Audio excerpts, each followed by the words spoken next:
नमस्कार, आपका स्वागत है स्वराज एक्सप्रेस की खास पेशकश स्वराज करियर में और मैं हूं आपके साथ चैताली पाटिल। नर्सिंग एक ऐसा करियर है जो उन व्यक्तियों के लिए ढेर सारे अवसर प्रदान करता है जो स्वास्थ्य देखभाल और दूसरों की मदद के प्रति जुनूनी है।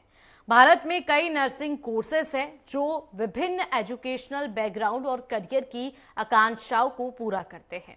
इस आर्टिकल में हम भारत में उपलब्ध विभिन्न नर्सिंग कोर्स के बारे में बात करेंगे, जिनमें BSc nursing, GNM, ANM, midwifery और अन्य पाठ्यक्रम शामिल हैं। इस पर ज्यादा चर्चा के लिए मौजूद है professor Deepmala Tamrakar, department faculty of nursing, Bhabha university Bhopal. Deepmala ji, आपको बहुत बहुत स्वागत है स्वराज एक्सप्रेस में। जी दीपमाला दी, सबसे पहला सवाल मैं यही करना चाहूंगी कि आखिर नर्सिंग होती क्या है और अगर कोई स्टूडेंट नर्सिंग करना चाहता है तो वो कैसे कर सकता है? जी नमस्कार। सर्वप्रथम आप सभी दर्शकों को मेरा नमस्कार। मैं Deepmala Tamrakar, associate professor, Bhabha university nursing department से।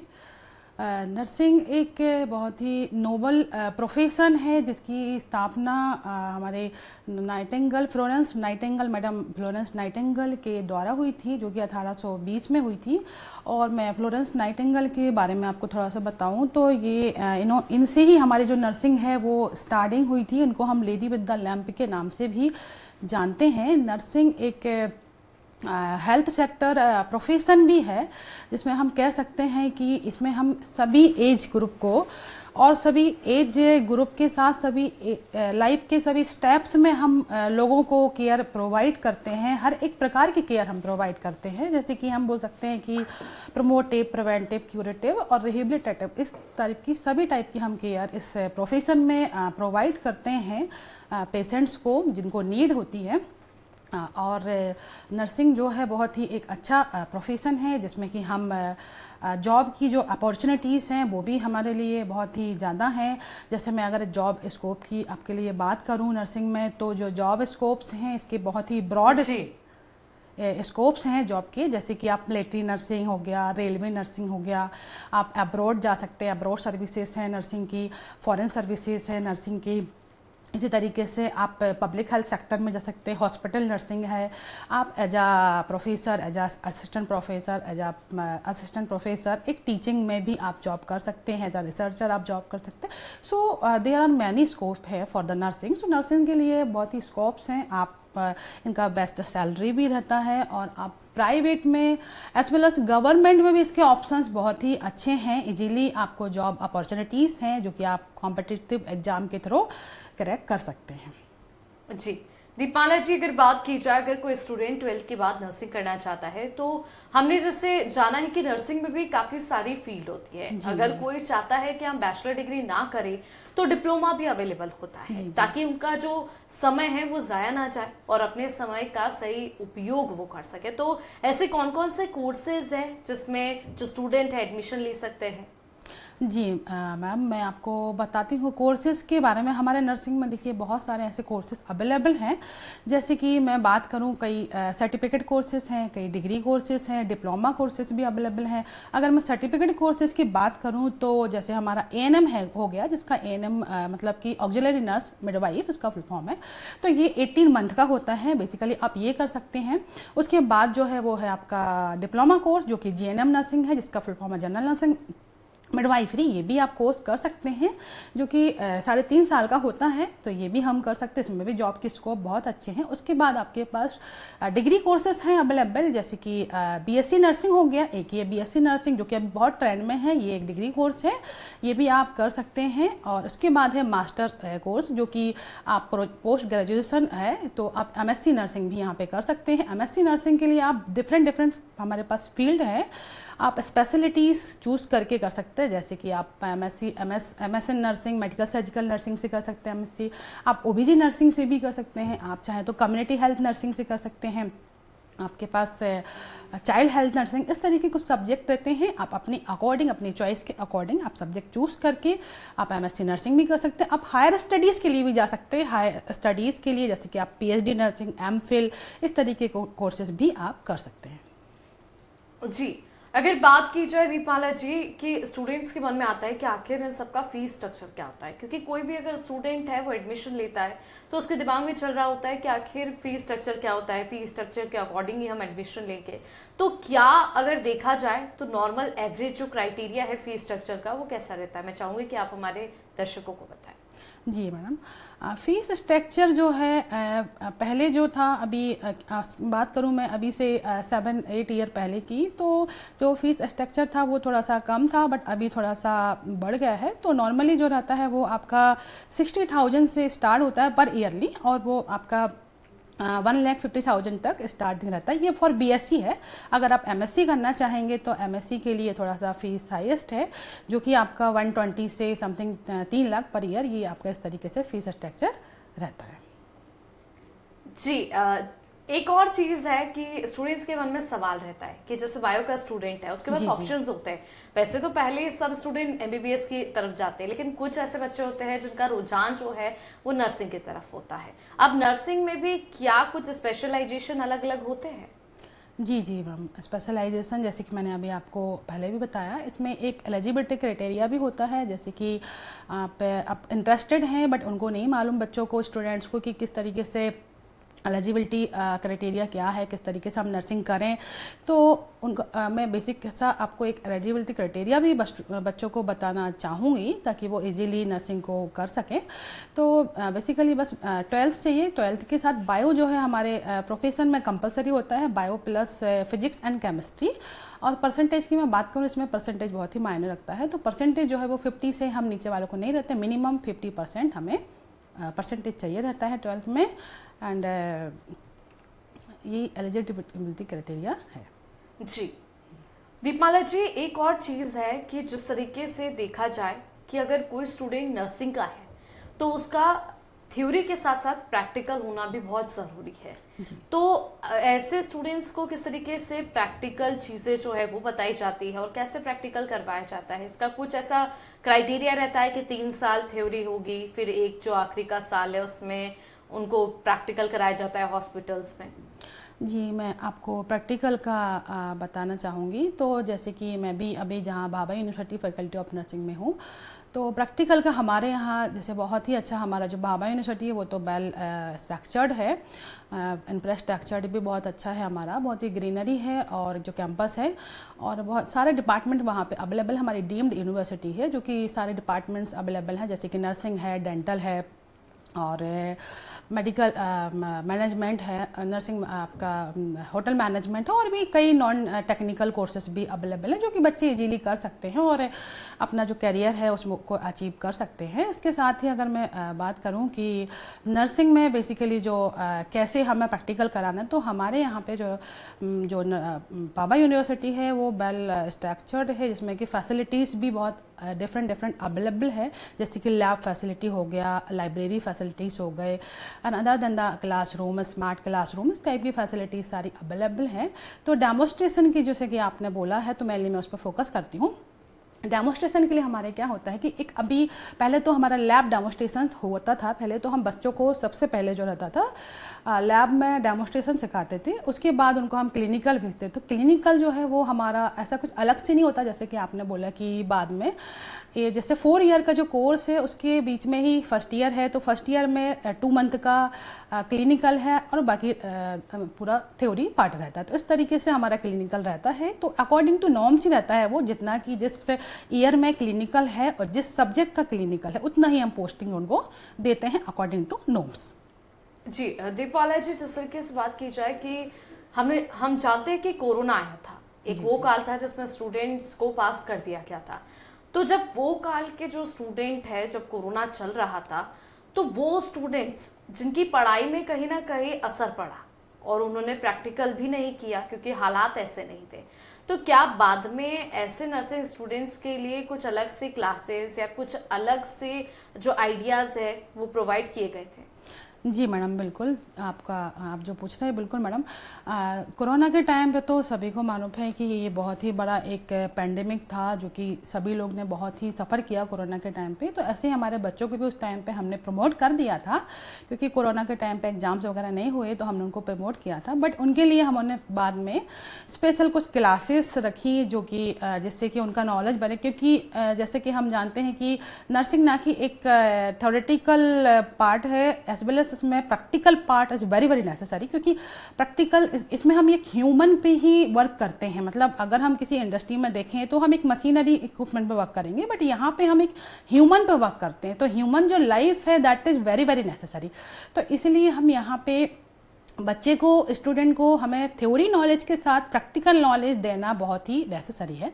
तो हमने उनके लिए बाद में जो एक्स्ट्रा क्लासेस है वो सब हमने अरेंज किया था, ताकि हम उनको प्रैक्टिकल नॉलेज के साथ, थ्योरी नॉलेज के साथ प्रैक्टिकल नॉलेज भी प्रोवाइड कर सकें। और हमारे भाभा यूनिवर्सिटी में जो फैकल्टी ऑफ नर्सिंग डिपार्टमेंट, वहाँ पे भी हम लोग बच्चों को अलग अलग जगह पे प्रैक्टिकल नॉलेज के लिए, जैसे कि हमारा खुद का एक ऑन हॉस्पिटल है भाभा जनरल हॉस्पिटल, तो वहाँ पे भी हम लेके जाते हैं प्रैक्टिकल्स के लिए। As well as CSC PSC भी हम उनको लेके जाते हैं। मेंटल एक सब्जेक्ट होता है मेंटल हेल्थ नर्सिंग, जिसके लिए हम उनको, इंदौर में मेंटल हॉस्पिटल है, वहाँ पे हम इनको मेंटल का ट्रेनिंग दिलवाते हैं, जिससे कि वो मेंटल हेल्थ नर्सिंग के बारे में भी जान सके बच्चे। तो इस टाइप से हमें उनको थ्योरी नॉलेज के साथ बच्चों को यहाँ पे प्रैक्टिकल नॉलेज की बहुत ही नीड होती है, जो कि हमें देना रहता है। सो जो कि आपने पूछा था कि कोरोना के टाइम पे, तो हमने फिर उनका बाद में अरेंज करा के बच्चों को, और कोरोना के टाइम पे डेफिनेटली हमने उनको प्रोवाइड किया था एजुकेशन, ताकि वो प्रैक्टिकल नॉलेज से भी अवेयर हो सके। जी दीपमाला जी, बात की जाए नर्सिंग में, अगर प्राइवेट सेक्टर में हम जाए और गवर्नमेंट सेक्टर में जाए तो कितना डिफरेंस जो है वो नजर आता है? हाँ जी मैडम, प्राइवेट सेक्टर और गवर्नमेंट सेक्टर में नर्सिंग में डिफरेंट तो बहुत है। ऐसा कुछ डिफरेंट नहीं है, बट ये है कि थोड़ा सैलरी का डिफ्रेंसिएशन है, बट ऑलमोस्ट सेम ही है, बट सैलरी का थोड़ा सा है। अदरवाइज ऐसा कोई डिफ्रेंसिएशन नहीं, वर्कलोड का थोड़ा डिफ्रेंसिएशन है। अगर गवर्नमेंट की हम बात करते हैं कि एक गवर्नमेंट सेक्टर में, तो गवर्नमेंट सेक्टर में अभी तो कॉम्पिटिटिव एग्ज़ाम के थ्रू सारे गवर्नमेंट जो वैकेंसीज हैं वो हमें क्रैक करना रहता है। पहले तो बहुत ईजी होता था गवर्नमेंट जॉब लेना, बट अभी थोड़ा सा नाउअडेज बहुत ही डिफ़िकल्ट हो गया, जो कि हमें एग्ज़ाम के थ्रू ही क्रैक करना रहता है। और फैसिलिटीज़ की हम गवर्नमेंट में बात करें तो बहुत ही अच्छे रहती हैं, जो कि सारी फैसिलिटीज़ वहाँ हमें अवेलेबल होती हैं। फंड वगैरह हमें मिलता है वहाँ पे, सारी जो लीव्स वगैरह है वो भी हमें अकॉर्डिंगली मिलती हैं। जैसे कि मैटरनिटी लीव है, जो कि प्राइवेट में कहीं भी मिलती नहीं है, जो कि गवर्नमेंट में मिलती है। तो सारी फैसिलिटीज़ भी वहाँ मिलती है। सैलरी की मैं बात करूँ तो बहुत ही अच्छा एक सैलरी पैकेज भी आपको मिल सकता है। अगर ऐसे ही हम प्राइवेट की बात करें तो प्राइवेट में सारी चीज़ें हैं, फैसिलिटीज़ भी हैं, बाकी लीव्स वगैरह जो रहती हैं बहुत रहती हैं, और ऑलमोस्ट है नो प्रॉब्लम, बट फैसिलिटीज़ में जो कि गवर्नमेंट में उतना नहीं मिल पाता है। बाकी ऑलमोस्ट ओवरऑल दोनों ही जॉब बेस्ट हैं, दोनों ही सेक्टर बेस्ट है। जी दीपमाला जी, अगर बात की जाए कि अगर स्टूडेंट नर्सिंग कर लेता है और उसी में अगर आगे फर्दर स्टडी करना चाहता है, तो कौन कौन से ऐसे ऑप्शंस हैं जो उसके सामने खुले हैं ताकि वो उसमें एडमिशन ले सके? क्योंकि कई ऐसे स्टूडेंट होते हैं जो नर्सिंग कर तो लेते हैं, लेकिन बाद में आगे क्या करना है ये गाइड करने के लिए उनके पास कोई नहीं होता। जी मैम, आगे आप नर्सिंग करने के बाद आपके पास बहुत से ऑप्शंस हैं। अगर आपने, जैसे कि मैंने पहले भी आपको बताया कि अगर आप नर्सिंग में आप GNM कर रहे हैं, ANM, तो इस तरीके से कोर्सेज होते हैं डिफरेंट। तो अगर आपने GNM किया तो आप आगे चल के पोस्ट बेसिक नर्सिंग कर सकते हैं अपने करियर में आगे और अचीव करने के लिए। अपने करियर में हाईएस्ट जाने के लिए आप GNM किया तो आप जाके पोस्ट बेसिक नर्सिंग एक कोर्स होता है, आप वो कर सकते हैं, जो कि 2 ईयर का होता है, जो कि BSc नर्सिंग के इक्वल ही होता है। आप ये कर सकते हैं। आपको अगर और हाईएस्ट जाना है तो आप MSc नर्सिंग कर सकते हैं, जो कि मास्टर कोर्स होता है, जो कि मैंने आपको पहले ही बताया कि बहुत सारे इसमें स्पेशलिटीज़ होते हैं। तो अलग अलग स्पेशलिटी आप जो भी अपने अकॉर्डिंग, अपनी बिस के अकॉर्डिंग आप ले सकते हैं, और आप लेके यहाँ पे भी आप अचीव कर सकते हैं आगे भी। और हायर स्टडीज़ के लिए आप अब्रॉड, फॉरेन वगैरह भी जा सकते हैं, जिसमें आप PhD नर्सिंग, MPhil ये सारे कोर्स आप कर सकते हैं, जिसमें आपको बहुत ही आपका कैरियर जो है बेस्ट हो जाएगा और जॉब भी बहुत अच्छा रहता है इसमें मिलेगा। आप एज अ प्रिंसिपल कहीं पे आप अपॉइंट हो सकते हैं, आप as a nursing superintendent appoint हो सकते हैं हॉस्पिटल सेक्टर में। तो दोनों सेक्टर्स में ही इसमें बहुत ही अच्छे ऑप्शंस हैं। आप चाहें तो क्लिनिकल सेक्टर में भी जा सकते हैं और आप चाहें तो टीचिंग सेक्टर में भी जा सकते हैं। अदर देन द बहुत और भी ऑप्शंस हैं आप एज अ रिसर्चर वर्क कर सकते हैं, आप एज अ प्रैक्टिशनर वर्क कर सकते हैं, आप as a public health sector में भी वर्क कर सकते हैं। तो इस तरीके से हमारे पास मैनी ऑप्शंस हैं, आप कहीं भी वर्क कर सकते हैं। ऐसा नहीं है कि नर्सिंग करने के बाद हमारे पास ऑप्शंस नहीं है, देयर आर मैनी ऑप्शंस। आप अपनी विश के अकॉर्डिंग ऑप्शंस चूज कर सकते हैं यहाँ पे। जी बिल्कुल। मैं चाहूंगी कि दीपमाला जी आप थोड़ा सा हमारे दर्शकों को विस्तार से बताइए कि आखिर जीएनएम क्या होता है, कितने साल का होता है, उसमें कौन कौन से सब्जेक्ट की आपको स्टडी करनी होती है, फिर एएनएम क्या होता है, क्योंकि कभी कभी कंफ्यूजन जो है स्टूडेंट्स को जाता है कि आखिर एएनएम और जीएनएम में फ़र्क क्या होता है। जी जी मैम, एएनएम जो है वो ऑक्सिलरी नर्स मिडवाइफ का एक कोर्स है, जो कि मैंने आपको बताया कि 18 मंथ का होता है। और इसमें आप बेसिकली जो ऐसे होम जाके जो जाते हैं डिलीवरीज वगैरह बेसिकली हम करवा सकते हैं इसमें, और बाकी ऐसा कोई कोर्स नहीं है। ये सिर्फ इसमें डिलीवरीज आप असिस्ट कर सकते हैं, आप डिलीवरीज करवा सकते हैं, होम डिलीवरीज बेसिकली आप करवा सकते हैं। तो ये एक छोटा सा कोर्स होता है जो कि 18 मंथ का होता है, और आप इसमें नर्स मिडवाइफ बन सकते हैं। देन उसके बाद दूसरा जो कोर्स है वो है, और इसका कोई फीस जी एएनएम का है ज़्यादा नहीं रहता है, आपका लगभग ये 20-25,000 में समथिंग हो जाएगा। देन उसके बाद अगर सेकंड में बात करूँ जीएनएम की, तो उसका फुल फॉर्म है general nursing midwife. General nursing midwife का भी कोर्स आप कर सकते हैं, जो कि 3.5 साल का होता है, जिसमें 3 साल आपका स्टडीज़ रहेगा एंड 6 मंथ की आपकी इंटर्नशिप रहती है। इस तरीके से आपके पूरे 3.5 साल का कोर्स होता है। और इस कोर्स के अंदर भी आपको क्लिनिकल पोस्टिंग्स, आपका थ्योरी पोर्शन, आपका डेमोस्ट्रेशन पोर्शन, ये सारी चीज़ें हम कंप्लीट बेसिकली करते हैं। देन उसके बाद अगर मैं बात करूं बीएससी नर्सिंग की, तो ये एक डिग्री कोर्स है। बीएससी नर्सिंग एक डिग्री कोर्स है जो कि आप कर सकते हैं, बहुत ही बेस्ट है बीएससी नर्सिंग। अभी नाउ डेज बहुत ट्रेंड में भी है बीएससी नर्सिंग, क्योंकि डायरेक्टली आपने बीएससी नर्सिंग किया तो आप डायरेक्टली एमएससी नर्सिंग कर सकते हैं। अगर आप जीएनएम करेंगे तो फिर आपका ऑप्शन है कि आपको पोस्ट बेसिक करना पड़ेगा, देन उसके बाद आप एलिजिबल रहेंगे एमएससी नर्सिंग के लिए। अगर आप बीएससी नर्सिंग कर रहे हैं तो आप डायरेक्टली एमएससी नर्सिंग कर सकते हैं। तो इसीलिए अभी थोड़ा बीएससी नर्सिंग जो है बहुत ट्रेंड में है, जो कि आप कर सकते हैं। बीएससी नर्सिंग एक डिग्री कोर्स है जो कि 4 ईयर का होता है। 4 ईयर में आप कंप्लीट करेंगे, और इसका जो फीस स्ट्रक्चर है वो मैंने आपको पहले ही बताया कि आपका 60,000 से अबाउट स्टार्ट रहेगा, और 120 तक, आपका 150 तक ये रहता है। और ये वेरीज करता है college to college, university to universities. आप ये भी इजीली कर सकते हैं, इसमें भी जॉब अपॉर्चुनिटी बहुत अच्छी है। और इसके लिए आपको जो क्राइटेरिया है वो भी मैंने आपको बता दिया। 12th और बायो होना इसमें बहुत कंपलसरी है, 50 मिनिमम मार्क्स होना चाहिए परसेंटेज ये। और एज लिमिट भी इसमें हमारा एक रहता है जो कि 17 मिनिमम और मैक्सिमम 35, तो ये हमारा एज लिमिटेशंस होता है। देन आप एमएससी नर्सिंग कर सकते हैं। अगर आपने बीएससी नर्सिंग किया हुआ है पहले से, तो आप एमएससी नर्सिंग जो कि एक मास्टर कोर्स है, एक डिग्री मास्टर कोर्स है, तो ये भी आप कर सकते हैं, जिसमें भी आगे हायर स्टडीज़ के लिए, अगर आपका एमएससी नर्सिंग हो गया तो फिर आप आगे हायर स्टडीज़ के लिए भी आप जा सकते हैं। आप एज अ रिसर्चर वर्क कर सकते हैं, आप एज अ प्रैक्टिशनर वर्क कर सकते हैं, आगे आप एज अ प्रिंसिपल वर्क कर सकते हैं किसी यूनिवर्सिटीज़ में। तो इस तरीके से आप आगे हायर स्टडीज़ भी कर सकते हैं। एमएससी नर्सिंग जो है एक स्पेशलिटी से होता है, आपको कोई भी एक स्पेशलिटी चूज़ करना पड़ेगा। बीएससी के बाद एमएससी होता है, और उसमें आपको एक स्पेशलिटी चूज़ करना है। तो मैंने जैसे कि आपको पहले भी बताया कि डिफरेंट स्पेशलिटीज़ होती हैं। ओबीजी नर्सिंग हो गया, मेडिकल सर्जिकल नर्सिंग हो गया, पीडियाट्रिक नर्सिंग हो गया, जिसको हम चाइल्ड हेल्थ नर्सिंग भी बोलते हैं, और आपका मेडिकल सर्जिकल नर्सिंग हो गया, कम्युनिटी हेल्थ नर्सिंग हो गया। तो इस टाइप की स्पेशलिटीज़ होती है, मेंटल हेल्थ नर्सिंग। ये सारे स्पेशलिटीज़ में से जो भी कैंडिडेट को जो भी इंटरेस्टेड है जिसमें, वो आप ले सकते हैं, और उसके अकॉर्डिंगली आप अपना एमएससी नर्सिंग भी कंप्लीट कर सकते हैं। इसमें आगे फिर हायर स्टडीज़ के चांसेस बहुत ज़्यादा बढ़ जाते हैं, और आपका जो सैलरी पैकेज है वो भी आपका इम्प्रूव होगा। ठीक है दीपाला जी, अगर बात की जाए किसी ने नर्सिंग की है आप, लेकिन उससे गवर्नमेंट नर्स ही बनना है, तो किस तरीके से एग्जाम होता है और क्या पैटर्न होता है एग्जाम का, क्या कट ऑफ जाता है और कैसे इसको पूरा वो दे सकता है? जी, गवर्नमेंट के लिए अगर नर्सिंग किया है और आपको अगर गवर्नमेंट सेक्टर में ही जाना है, तो फिर आपको उसके लिए थोड़ा सा प्रिपरेशन करना पड़ेगा। जो कि एक गवर्नमेंट में 2 टाइप से टेस्ट होते हैं, एक होता है पीएनएसटी और एक होता है जीएनएसटी। पीएनएसटी का जो कोर्स है वो होता है बीएससी नर्सिंग के लिए, और जीएनएसटी जो है जीएनएसटी जो होता है जीएनएम के लिए होता है। पीएनएसटी का जो फुल फॉर्म है वो है आपका प्री नर्सिंग सिलेक्शन टेस्ट, और एक होता है जनरल नर्सिंग सिलेक्शन टेस्ट। तो ये 2 टेस्ट आप दे के उसके थ्रू आप गवर्नमेंट जो कॉलेज है उसको भी आप अचीव कर सकते हैं। तो वेल स्टडी अगर आप करेंगे तो ये 2 टेस्ट के थ्रू भी आप गवर्नमेंट जो है कॉलेज भी अचीव कर सकते हैं। उसके बाद अगर आप गवर्नमेंट सेक्टर में जाने की बात करें, जो कि गवर्नमेंट स्टूडेंट अगर उन्होंने गवर्नमेंट से स्टडी की है तो उनकी अपॉर्चुनिटी ज़्यादा होती हैं कि उनको जॉब के जो है गवर्नमेंट सेक्टर में ज़्यादा ऑप्शंस रहते हैं, और अगर नहीं भी किया तो भी रहता है। तो गवर्नमेंट के लिए फिर आप ये तो टेस्ट कर सकते हैं, उसके थ्रू आप गवर्नमेंट एग्ज़ाम जो है क्रैक कर सकते हैं। उसके बाद और भी एग्ज़ाम आपको जो भी जैसे वैकेंसीज़ निकलती हैं, है ना, तो आप वैकेंसीज़ में भी आप देखते रहिए। आपको न्यूज़पेपर में आजकल न्यूज़पेपर जनरल सब जगह आजकल है वैकेंसीज़, तो आप वो देखते रहिए। अगर आपको वो वैकेंसीज़ दिख रही हैं और उसके लिए आप फिल करिए फॉर्म, फिर उसकी प्रिपरेशन करिए।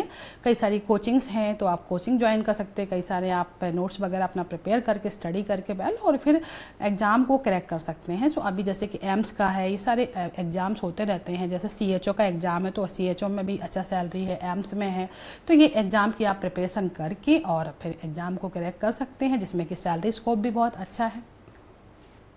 जी दीपाल जी, जैसे आपने अभी बात की कि CHO का एग्जाम भी दे सकते हैं, तो क्या प्रोसीजर रहता है इन एग्जाम्स का अगर गवर्नमेंट में कोई भी स्टूडेंट देना चाहे? क्योंकि हम देखते हैं कि नर्सिंग की जो रिक्वायरमेंट है वो हर जगह होती है, चाहे फिर वो देखा जाए किसी भी फील्ड में क्यों ना हो, आर्मी फील्ड में क्यों ना हो, और उसके साथ साथ कोई भी ऐसी बड़ी इंडस्ट्रीज होती है उसमें भी ज़रूरत होती है, और कई ऐसे पोस्ट भी होते हैं गवर्नमेंट में जिन पर नीड होती है। तो कैसे ये पूरा जो एग्ज़ाम है वो स्टूडेंट दे सकते हैं? उनको कहाँ से पता लगेगा कि हाँ वो इस एग्ज़ाम के लिए एलिजिबल है? मैम, इसके लिए आपका एक नोटिफिकेशंस आते रहते हैं बीच में, जैसे कि मैंने पहले भी बताया कि ये आपको वैकेंसीज देखना पड़ेगा। ये इसके लिए नोटिफिकेशंस आएंगे, न्यूज़ में आते रहते हैं, तो आपको ये पहले तो फाइंड आउट करना है कि नर्सिंग की वैकेंसीज निकली हैं। तो अगर CHO में या कोई भी अदर एम्स में या कहीं भी किसी भी हॉस्पिटल में कहीं पर भी सेंट्रल गवर्नमेंट या गवर्नमेंट जो भी वैकेंसीज निकली है, तो आपको तो पहले फाइंड आउट करना है। अगर आपको पता चल गया कि हाँ ये वैकेंसीज हैं, कितना वैकेंसी, तो उसके अकॉर्डिंगली आपको पहले फॉर्म फिल करना रहता है। फॉर्म फिल करना है, उसके लिए कुछ एलिजिबिलिटी क्राइटेरियाज रहते हैं, वो आपको उस में पूरा नोटिफिकेशन में मिल जाएगा, उसका डेट वगैरह सब, तो वो फॉर्म फिल करना है। देन उसके बाद आप उसके अकॉर्डिंगली कि आप किस वैकेंसी को आपने फिल किया है, अगर एम्स का है तो एम्स के लिए किस टाइप का प्रिपरेशन करना है, वो एक डिफरेंट प्रिपरेशन होता है। एम्स के लिए आपको बहुत ही अच्छे से प्रिपेयर होना रहता है, उसकी कोचिंग्स वगैरह रहते हैं, नोट्स वगैरह आप बना के और प्रॉपर तरीके से स्टडी कर सकते हैं। तो डिपेंड करते हैं कि आप कौन सा आपने फॉर्म यहाँ पे फिल किया, उसके अकॉर्डिंगली ही आपको फिर अपना स्टडी करके और वो एग्ज़ाम को आप क्रैक कर सकते हैं। जी, अगर हम बात करें दीपमाला जी पोस्ट की, कि नर्सिंग करने के बाद ऐसी कौन कौन सी पोस्ट होती है जिसके लिए आप अप्लाई कर सकते हैं, और कौन कौन सी पोस्ट जो है वो मिलती है नर्सिंग स्टाफ? जी, नर्सिंग स्टाफ को जैसा कि मैंने पहला भी आपको बताया, पोस्ट के यहाँ इसमें बहुत सी नर्सिंग कोर्सेज हैं और बहुत ही स्कोप जो है इसका बहुत ही ब्रॉड है। तो जैसे कि पोस्ट की अगर बात करें तो अगर आप हॉस्पिटल सेक्टर में अगर आप बात करते हैं कि हॉस्पिटल सेक्टर में आपको क्या क्या पोस्ट नर्सेस को मिल सकता है बेसिकली, तो हॉस्पिटल में अगर मैं बात करूं तो हॉस्पिटल में आप एज आ नर्सिंग, अभी नर्सिंग पर्सनल भी आप काम कर सकते हैं। आप एज आ नर्सिंग ऑफिसर आप बोलते हैं, जो कि पहले हम नर्सिंग स्टाफ बोलते थे और अभी हम उसको नर्सिंग पर्सनल में चेंज कर दिया है, तो उसको हम बोलते हैं अभी नर्सिंग ऑफिसर। नर्सिंग ऑफिसर का आप पोस्ट पे काम कर सकते हैं। फिर उसके बाद आप वार्ड इंचार्ज की पोस्ट पे काम कर सकते हैं। एक वार्ड के इंचार्ज बन के भी आप, मैटर्न बन के भी, एक हॉस्पिटल के आप मैटर्न बन के भी काम कर सकते हैं। आप चाहें तो ANS की पोस्ट पे काम कर सकते हैं। ANS मतलब कि असिस्टेंट नर्सिंग सुपरिटेंडेंट। आप DNS की पोस्ट पे काम कर सकते हैं। DNS मतलब होता है डिप्टी नर्सिंग सुपरिटेंडेंट। आप नर्सिंग सुपरिटेंडेंट की पोस्ट पे भी काम कर सकते हैं। तो ये हॉस्पिटल के सेक्टर्स हो गए। इसी तरीके से आप अगर टीचिंग में इंटरेस्टेड है, कई स्टूडेंट्स होते हैं जो कि उनको टीचिंग बहुत ही पसंद रहता है, तो टीचिंग में अगर आप इंटरेस्टेड हैं तो आप टीचिंग फील्ड में भी जा सकते हैं। और टीचिंग में भी आपके पास इसी तरीके से बहुत ऑप्शन है। आपका एक्सपीरियंस अच्छा है, PhD नर्सिंग हो गया है आपका, और आपका अगर नहीं भी हुआ है तो भी अगर आपका MSc नर्सिंग 15 ईयर एक्सपीरियंस है तो आप एज अ प्रिंसिपल भी किसी कॉलेज में, यूनिवर्सिटी में नर्सिंग में आप काम कर सकते हैं। आप as assistant professor, associate professor, tutor, इस तरीके से आप वर्क कर सकते हैं। जी दीपाला जी, बहुत बहुत शुक्रिया हमें बताने के लिए कि आखिर नर्सिंग क्या होता है, इसमें आप कैसे एडमिशन ले सकते हैं, क्या फीस स्ट्रक्चर रहता है और किस तरीके से स्टूडेंट इसके लिए प्रिपेयर कर सकते हैं अगर उन्हें गवर्नमेंट जॉब में जाना है। बहुत बहुत धन्यवाद स्वराज एक्सप्रेस के साथ इस खास चर्चा में जुड़ने के लिए। तो देखा आपने किस तरीके से department faculty of nursing Bhabha university की प्रोफेसर दीपमाला ताम्रकर जी ने हमें बताया कि नर्सिंग कैसे की जाती है, क्या क्या कोर्सेज होते हैं, क्या फी स्ट्रक्चर होता है, और साथ ही साथ अगर कोई इसमें हायर स्टडीज करना चाहता है तो वो भी कर सकता है। इसी तरीके से अलग अलग टॉपिक्स हम आपके लिए लेके आएंगे स्वराज करियर में। देखते रहिए स्वराज एक्सप्रेस। नमस्कार।